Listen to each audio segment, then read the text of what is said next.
Haleluya. Salam sejahtera untuk kita semuanya.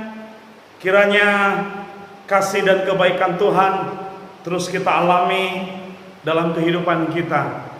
Terlebih di masa pandemi ini, Bapak Ibu Saudara, mari kita jadikan Yesus Kristus Tuhan kita sebagai satu-satunya perisai dan benteng perlindungan kita. Sebab hanya Dia yang dapat menjagai kita dan yang memberikan kita kekuatan. Nah, Bapak Ibu Saudara, jika di beberapa waktu yang lalu dalam video saya menjelaskan kepada kita mengapa orang Kristen tidak memberitakan Injil, di mana ada beberapa alasan di sana, dan salah satu alasan adalah karena orang Kristen itu tidak tahu bagaimana cara memberitakan Injil. Nah, kali ini Bapak Ibu Saudara, melalui video singkat ini saya mau memberikan sebuah contoh kepada kita bagaimana caranya kita menyampaikan Injil dengan sangat mudah kepada orang lain. Ingat Bapak Ibu Saudara, bahwa memberitakan Injil adalah tugas penting yang harus kita lakukan sebagai orang-orang Kristen, sebagai murid-murid Kristus yang taat dan yang mengasihi Dia. Nah, berikut ini Bapak Ibu Saudara, saya akan memberikan contoh kepada kita. Mari silakan menyimaknya dan mempelajarinya supaya nanti Bapak Ibu Saudara Anda dapat melakukannya, menyampaikan kabar baik Injil ini kepada orang lain. Nah, saya akan mulai Bapak Ibu Saudara, katakan saja saya bertemu dengan seorang sahabat, ya, lalu kemudian saya menyampaikan Injil kepada sahabat saya itu. Nah, ya, sobat, saya punya kabar baik untuk kamu. Nah, apa kabar baiknya? Kabar baiknya adalah hidup yang kekal itu adalah anugerah Tuhan. Dan hidup yang kekal itu tidak kita dapat karena usaha atau karena upah. Karena itu adalah anugerah, hadiah pemberian dari Tuhan. Tentu kamu pernah menerima hadiah, bukan? Waktu kamu menerima hadiah, apakah kamu perlu membayarnya? Tidak, bukan? Gratis kan? Cuma-cuma. Dan juga kamu tidak perlu mengerjakan sesuatu baru mendapatkan hadiah itu. Tentu tidak demikian. Nah, demikian juga hidup yang kekal itu diberikan secara cuma-cuma, gratis, tanpa kita harus berusaha dan tanpa kita harus mengerjakan sesuatu untuk mendapatkannya. Sebab Dia cuma-cuma pemberian Tuhan kepada kita. Nah, tetapi teman, walaupun hidup yang kekal itu adalah anugerah, tapi semua manusia di dunia ini tidak layak menerimanya. Nah, apa yang menghalangi setiap orang menerima anugerah hidup yang kekal itu? Yaitu dosa. Nah, tentu kamu akan setuju dengan saya kalau saya berkata bahwa semua manusia berdosa. Dan sebagai manusia berdosa, kita tidak dapat menyelamatkan diri kita sendiri. Tidak bisa dengan perbuatan baik kita, dengan rajin kita berbuat amal, kita akan mendapatkan sorga. Kenapa? Karena Tuhan tuntutannya sempurna. Artinya Tuhan mau kita sempurna. Kita tidak bercacat, kita tidak berdosa dan bercela di hadapannya. Nah, tahukah kita bahwa kita ini manusia tidak sempurna, bukan? Nah, jadi usaha kita untuk masuk surga dengan perbuatan kita adalah mustahil. Itu adalah suatu hal yang sia-sia. Nah, oleh karena itu teman, kita perlu cara yang berbeda. Nah, mari kita melihat bagaimana cara Tuhan. Nah, tentu kamu sudah memahami sifat-sifat dari Tuhan, bahwa Tuhan itu maha baik, maha kasih, dan juga Dia maha adil, sobat.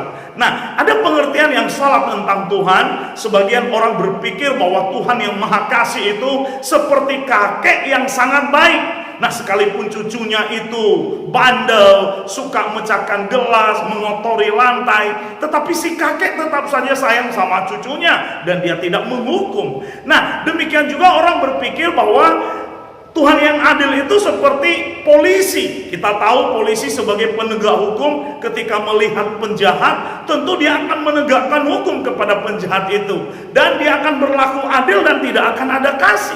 Nah, itu pengertian pengertian yang salah tentang Tuhan. Nah, yang benarnya bagaimana? Yang benarnya adalah bahwa Tuhan itu Maha Kasih dan juga Maha Adil. Nah, Tuhan yang Maha Kasih, sobat, adalah Tuhan yang sanggup mengampuni segala dosa kita. Berapapun dosa kita, Ia sanggup mengampuni kita.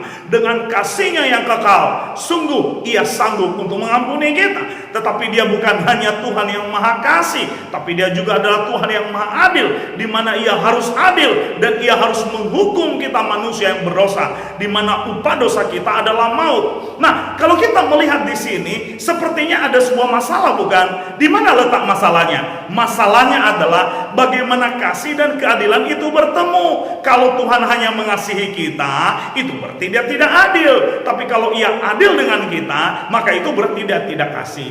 Nah, untuk memecahkan persoalan ini, apa yang dilakukan oleh Tuhan? Yang dilakukannya adalah Ia menunjukkan kasih dan keadilannya melalui pengorbanan dirinya di dalam Yesus Kristus. Nah, sobatku, siapa Yesus Kristus? Yesus Kristus itu adalah Tuhan sendiri yang turun ke dunia menjadi manusia.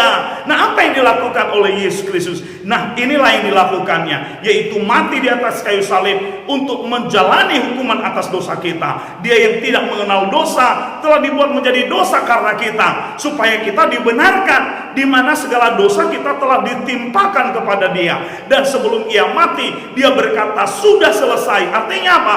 Bahwa segala hutang dosa kita telah dibayar lunas dengan darah-Nya yang kudus. Kemudian Dia mati, dikuburkan. Tapi pada hari yang ketiga, sobat, Yesus Kristus itu bangkit, naik ke sorga, dan dari sana Ia menawarkan kita anugerah hidup yang kekal. Anugerah hidup kekal ini bisa kita terima dengan iman, tetapi bukan dengan iman yang melompat dalam gedap, yaitu iman yang sekedar percaya, asal percaya, ikut-ikutan saja, atau iman berdasarkan akal saja, yaitu hanya masuk akalnya, lalu kemudian dia tidak mengandalkan, dia tidak punya hubungan dengan Yesus. Atau juga dengan iman sementara, yaitu iman yang hanya mengandalkan Yesus untuk kebutuhan-kebutuhan sementara di dalam dunia ini. Tetapi untuk mendapatkan hidup yang kekal itu, sobat, kita harus memiliki iman yang menyelamatkan, yaitu mengenal dan mengandalkan Yesus Kristus saja sebagai Tuhan dan Juru Selamat kita untuk memperoleh hidup yang kekal itu. Nah, sobat, apakah semua yang saya jelaskan ini kamu mengerti? Nah, dari tadi kita berbicara tentang anugerah hidup yang kekal. Nah, kalau anugerah hidup yang kekal ini diberikan kepada kamu, apakah kamu mau menerimanya? Nah, jika kamu mau menerimanya, maka itu berarti kamu bersedia untuk menerima Yesus di dalam kehidupanmu, sang pemberi anugerah hidup yang kekal itu. Dan itu juga berarti kamu bersedia untuk mengalihkan dari pengandalan dirimu kepada Yesus Kristus dan menjadikan Dia sebagai Juru Selamat. Dan itu juga berarti kamu bersedia untuk membuka hatimu, mengundang Yesus masuk ke dalam hatimu dan menjadi Tuhan atas hidupmu secara pribadi. Dan yang terakhir, sobat, itu berarti kamu bersedia untuk bertobat. Nah, jika ini yang kamu kehendaki, apakah kamu bersedia untuk berdoa bersama dengan saya untuk menerima anugerah hidup yang kekal itu? Nah, Bapak Ibu Saudara, itulah cara yang singkat, yang sederhana, yang bisa kita lakukan ketika kita menyampaikan Injil kasih karunia itu kepada orang lain, kepada sahabat kita, kepada tetangga kita. Nah, kiranya dengan contoh ini, Bapak Ibu Saudara, akan mendorong kita, akan memotivasi kita untuk terus memberitakan Injil sampai semua orang mendengar. Kiranya kasih karunia Tuhan semakin dilimpahkan di dalam kehidupan kita. Terima kasih. Tuhan Yesus memberkati. Shalom Aleichem. Haleluya.